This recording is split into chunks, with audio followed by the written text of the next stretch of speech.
Hello दोस्तों, आज मैं फिर से आप लोगों के सामने आया हुआ हूँ एक इम्पॉर्टेंट टॉपिक के साथ, जो कि आप जानते हैं झारखंड में एसआईआर चल रहा है, मैं उसी विषय पे बात करूँगा।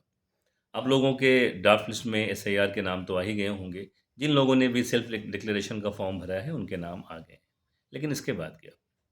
इसके बाद हमारा जो टाइम फ्रेम शुरू होगा, वो ये शुरू होगा कि कुछ लोगों के पास, जब मैं कहता हूँ कुछ लोगों के पास, तो कुछ लोगों का मतलब है करीब करीब 63 लाख लोगों के पास नोटिसेज आएंगे।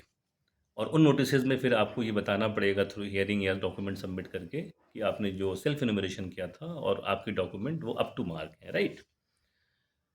तो इसके बाद क्या होना है कि एक हमारा सेल्फ इन्यूमरेशन हुआ और दूसरा हमारा जो लिस्ट थी एएसडीडी वाली, जो करीब 43 लाख के आसपास थी, वो नाम डिलीट हो गए। वो लॉजिकल भी है कि जो एब्सेंट हैं, शिफ्ट हो गए हैं, मृत हो गए, उनके डिलीट हो गए। और जिन्होंने सेल्फ इन्यूमरेशन के फॉर्म भरे, उनके सारे के ड्राफ्ट लिस्ट में आ गए हैं। अब जब हम सेल्फ एनुमरेशन के बाद आगे देखेंगे तो क्या लगता है कि ड्राफ्ट बनने के बाद सभी के नाम फाइनल लिस्ट में आ जाएंगे? अगर ये सभी के नाम फाइनल लिस्ट में आ ही जाएंगे तो फिर ये एसआईआर का मतलब क्या है? यहाँ से हमें क्या करना है, जो भी एंट्रीज हैं जो अप टू मार्क नहीं हैं, जो गलत हैं, वो शायद यहाँ से हटती है और फाइनल लिस्ट में जाती है। तो ड्राफ्ट का मतलब ये हुआ कि आपने जो भी सेल्फ एनुमरेशन कराया, वो सारे आपने जो कहा उसके हिसाब से ये नाम ड्राफ्ट में बन गया। अब कई बार ऐसे देखेंगे कोई ऐसा नाम है, फॉर एग्जाम्पल उसके फादर का कुछ नाम और वो भी आ गया, क्योंकि सेल्फ एनुमरेशन हुआ तो वो आ गया। लेकिन अब इसके बाद जो नया चैप्टर शुरू होगा वो ये शुरू होगा, तो कि किस-किस को नोटिसेज़ आएँगे, तो मैं थोड़ा एक्सप्लेन करूँगा। और मैं जो ये एक्सप्लेन कर रहा हूँ अपने डेटा के हिसाब से कर रहा हूँ और अपने आर&डीज़ और एनालिसिस के हिसाब से कर रहा हूँ। तो आप यहाँ पर क्या देखेंगे, जब हमने सेल्फ एन्यूमरेशन कराया था उसके 4 तरह के ऑप्शंस होते थे। या तो आपने अपने आप को सेल्फ से मैप किया होगा। दूसरा क्या है कि आपने अपने आप को अपने पेरेंट्स या ग्रैंड पेरेंट्स के 2002-3 के लिस्ट से मैप किया होगा, या जहाँ-जहाँ एसआईआर हो गया तो आपने अपने आप को पेरेंट्स, ग्रैंड पेरेंट्स वगैरह से 2025 और 26 से भी मैप किया होगा, जहाँ पर एसआईआर जैसे बिहार में 25 में हो गया, 26 में बंगाल में। और चौथा ये कॉलम था कि जिनका आज तो नाम है लेकिन वो उनके मैपिंग का पार्ट, मतलब फादर का नाम 3 में नहीं था या ग्रैंडफादर का नहीं था, तो उन्होंने नो मैपिंग के करके ये मैप कर दिया। तो ये सारे नाम इन इन तरीके से सेल्फ डिक्लेरेशन में आ गए। तो वो ड्राफ्ट लिस्ट में आ गया। अब यहाँ पर नोटिसेस किसे-किसे आएँगे? जिन्होंने अपने आप का नाम डाला लेकिन वो 3 वाले लिस्ट से मैप नहीं कर पाए, जो कि फादर का नाम नहीं था, तो उनके पास नोटिसेस आएँगे और उन्हें डॉक्यूमेंट सबमिट करना पड़ेगा। ये हियरिंग के थ्रू उसको जस्टिफाई करना पड़ेगा कि आपका नाम यहाँ पर, आपकी जो लेगेसी है वो सही आ रही है।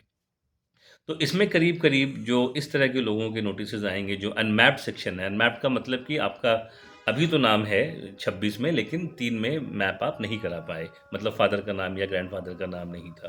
तो ऐसे करीब 14 लाख के आस-पास लोगों के नोटिसेज़ आएँगे और उन्हें फिर जस्टिफ़ाई करना पड़ेगा हियरिंग और डॉक्यूमेंट दे कर के, राइट? दूसरी कैटेगरी ऐसी होंगी जो डेमोग्राफी सिमिलर एंट्रीज़ की होंगी। मान लीजिए आपने यहाँ एसआईआर कराया, लेकिन आपकी उस तरह की एंट्रीज़ कहीं और भी पाई जा रही है, किसी और स्टेट में, किसी और डिस्ट्रिक्ट में। तो ये किसी मैकेनिज़्म से, सॉफ्टवेयर से ये फ़ेच होगा और ऐसे लोगों के भी नोटिसेज़ आएँगे और उन्हें फिर जस्टिफ़ाई करना पड़ेगा through hearing and notices and document. वो करीब साढ़े 3 लाख के आसपास की एंट्रीज़ होंगी, ये नोटिसेज़ होंगी। सबसे जो बड़ा पार्ट है, जो लॉजिकल डिस्क्रिपेंसीज़ के इश्यूज़ आएँगे, वो करीब-करीब 45 साढ़े 45 लाख लोगों के आसपास आएँगे। जब मैं कहूँ लॉजिकल डिस्क्रिपेंसीज़, तो लॉजिकल डिस्क्रिपेंसीज़ से ही मालूम पड़ता है कुछ लॉजिकल मिसमैच है। जैसे मैं एग्ज़ाम्पल दूँ कि किसी फ़ादर जिससे मैपिंग हुई है और बेटे की उम्र में 15 साल के आसपास का गैप है, तो 15 साल में तो किसी को बच्चे होते नहीं।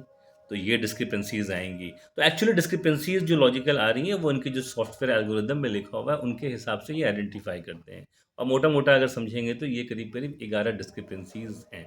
जैसे मैंने कहा, जैसे आप देखेंगे कि जिनके नेमिंग कन्वेंशन में ज़्यादा डिफ़रेंस है। मान लीजिए किसी ने अपने फ़ादर से मैप किया और अगर अभी उसका नाम है, मान लेते हैं, कोई मैं एग्ज़ाम्पल देके समझाता हूँ आपको कि अ, सुमेश कुमार, लेकिन उनके फादर का नाम जो 3 में था वो सुमेश कुमार सिंह है, तो Singh is the addition of word, right? तो ये लॉजिकल डिस्क्रिपेंसी के पार्ट हो सकते हैं। जहाँ पे रिपिटिशन ऑफ वर्ड है वो नहीं होंगे। जैसे मान लीजिए किसी ने, किसी के फादर का नाम वोटर आईडी कार्ड में लिखा हुआ है सुमेश कुमार, लेकिन 3 में सुमेश कुमार कुमार लिखा हुआ है, तो software is quite capable to identify कि ये रिपिटिशन ऑफ वर्ड है।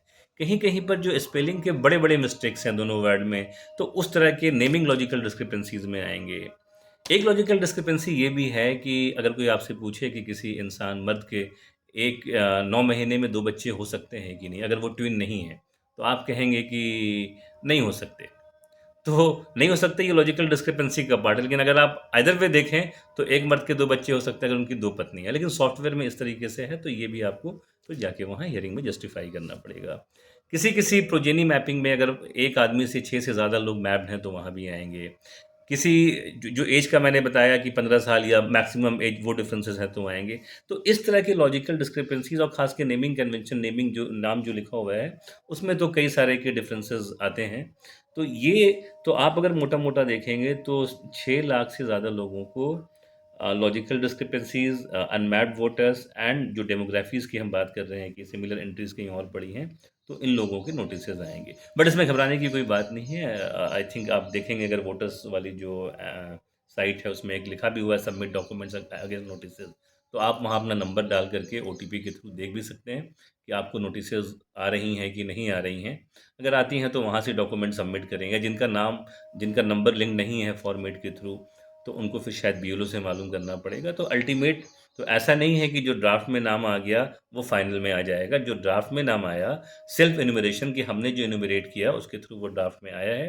लेकिन अब इन डिस्क्रिपेंसीज़ के थ्रू, जिसको हम लॉजिकल डिस्क्रिपेंसीज़, अनमैप्ड इलेक्टर्स और डेमोग्राफी सिमिलर एंट्रीज़ के हिसाब से हम आइडेंटिफ़ाई कर सकते हैं। तो मुझे लगता है कि अराउंड 25% लोगों के आस-पास के लोगों को यहाँ पर लॉजिकल डिस्क्रिपेंसी ये नोटिसेज़ आएँगे और उसके थ्रू आपको कंप्लाई करना पड़ेगा और एक बार आप कंप्लाई कर जाते हैं तो फिर कोई इश्यूज़ नहीं होंगे। दूसरी चीज़ें क्या हैं, जो एसडीडी का पार्ट है, उसमें तो कई लोगों ने खुद से ही दिया होगा कि मृत हो गए या शिफ्ट हो गए या उसमें जो-जो भी पार्ट है, तो मेरे ख़्याल से उनको नोटिसेज़ नहीं आएँगे। उस केस में क्या होगा कि जो मान लीजिए किसी गलती से अगर लिखा हुआ है कि एब्सेंट है, तो वो दावा ये क्लेम कर सकते हैं कि नहीं मैं हूँ, तो उनके लिए उनको फॉर्म 6 भरना पड़ेगा, एक नया फॉर्म भर कर के उनको फिर से रजिस्ट्रेशन करवाना होगा।